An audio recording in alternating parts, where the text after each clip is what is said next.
Hello YouTube, how are you today? Well, it's about 2 o'clock on Thursday afternoon and I'm all done. I've been done for a couple of hours now, trying to get some things situated and did a bunch of running around. There really wasn't much of a class. We got up at 4:45 to check out of the hotel to make sure I was back by 6 o'clock to do first class stuff. They said we were going to tarp and stuff, and we did. We got geared up and just kind of stood around the training base for a little bit. And then they kicked the regular drivers out, and we had to go sit in the break room for a while, or cafeteria really, waiting for our assignments.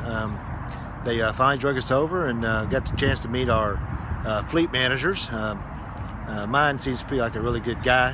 Ronnie really impressed me. Seemed pretty straightforward, but we'll see how things go from then on. Unfortunately, supposedly, if you look behind me, you'll see all these trucks, and they're all over the yard. There are none available for me. Two people who were getting their own trucks today were able to get trucks here, but I'm not getting one. I have to go to Gary, Indiana. So, and there's three other people. Kind of a good thing is they rented us a car instead of making us take the Greyhound, and I'm really happy about that. As you see, it's that black minivan behind me. So we're about to make the 9-hour trek to Gary, Indiana from here. Me and another guy, his name is Glenn. We're going to be doing the driving. So we're getting ready to head out, and when I join you again, I'll give you an update on my truck and where we're going from there.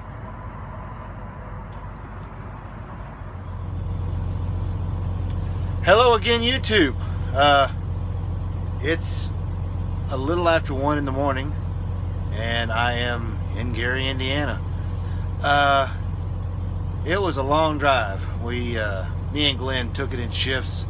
He drove first, and I drove a while, and then he decided to drive again. And I was gonna take up a fourth shift, but he decided to do the last 3.5 hours himself. It's about 640 miles, if I remember right. It was long, mostly because of all the construction zones, especially once we got into Indiana. Illinois. It seemed like every 5 minutes we were slowing down to 55 from 70 for another construction zone. Obviously, I'm inside my truck, and I have it idling because the ParkSmart batteries were deader than a doornail. So I'm gonna have to idle it for a while and to charge those batteries. I'm not gonna try and do a tour of my truck right now, and may not do it at all. It's a 2013 Cascadia with a ParkSmart. There's no refrigerator, unfortunately, which means I'm gonna have to buy one because I don't do coolers. And it's got the on-guard, of course, and the stability control system. And it has the passive on-guard, which is better than that active one. Here shortly, they should be showing up, even at this time of night, to install my CB. Maverick doesn't want you installing any electronics whatsoever that require hard wiring to the vehicle. Mostly, I think, because they are too afraid the drivers are going to blow them up. And I bet you that's because probably some drivers have blown them up. What I do know at this point is this truck had a former student in it. He was a student and then in orientation back in December. I know that because I found his logbook from orientation and hands-on training. And then some other papers. Looks like he got into this truck sometime around, I'm not quite sure, February. And he's no longer in this truck. Where he went, I have no idea. I'm hoping that I won't have this truck all that long myself. Simply because I'd like something a little newer. This one's a little rough around the edges. It's got about 400-something thousand miles on it already, which means it's close to the end of its life because they only keep them 3 years. And actually 400 to 500,000 is what they told me, but I really don't know yet. Guess we will find out. And I will talk about the stuff that was in the truck when I got here and some of those things maybe tomorrow, during tomorrow's blog, because this is really the blog for the 14th. So this is gonna be a short and sweet one, pretty much. just to recap, got up early, went in, didn't do anything. Ended up meeting my fleet manager, and then he immediately sent me over to the fingerprinting office to do the stuff for my TWIC card. I got lucky on that. I got over there and there was nobody there. Couldn't believe it. I was expecting a couple of hour wait, especially since they were supposed to go to lunch at 11:30 and close from 11:30 to 12:30. But I got there about 5 minutes after 11. There's not a soul in sight, and I was in and out in 10 minutes. A note on the TWIC card: if you do not already have one and you're thinking about coming to Maverick, you might as well go ahead and get it, because you will have to have it.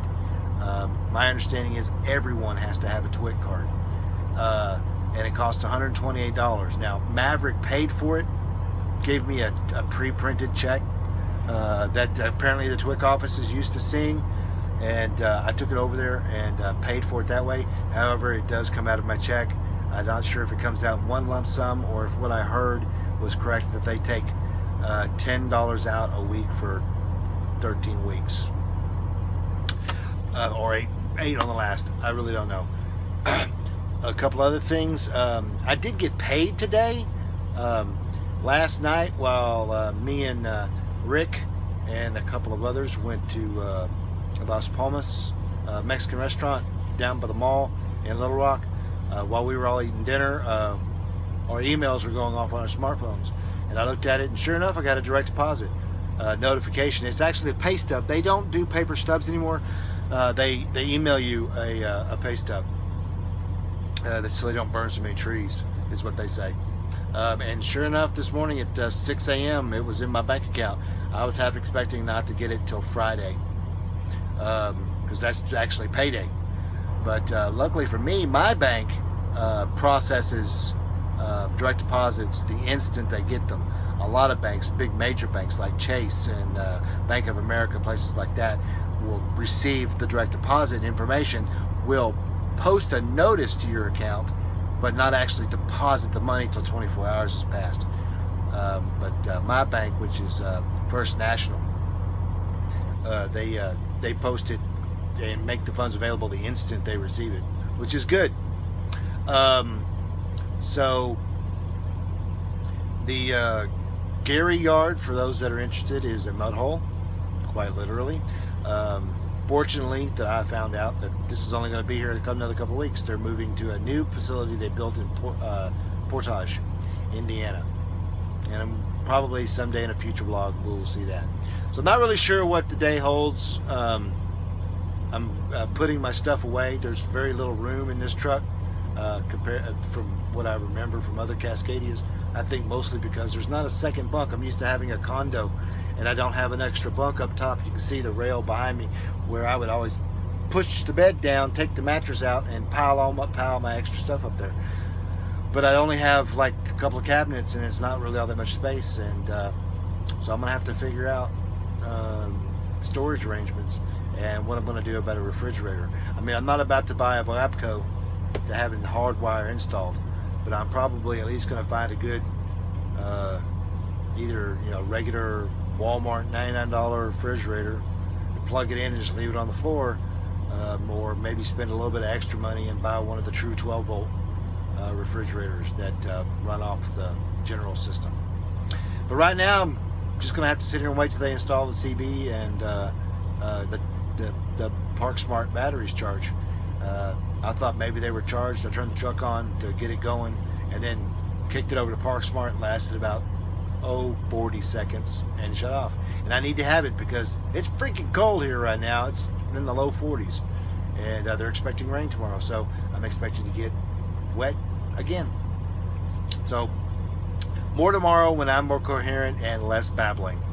And I'd like to thank the new subscribers I received today, as well as those that haven't subscribed. Please take a moment, click that button. Won't hurt a little bit, I promise. And follow me as we continue on. This blog and the one I'm going to do tomorrow will be the last ones for the orientation. Then we'll start the real life stuff in relation to Maverick. And so I hope you all have a good evening. I plan on making my bed and going to bed as soon as he comes and installs my CB. So keep the shiny side up, 73s, and I will talk to you tomorrow. Bye.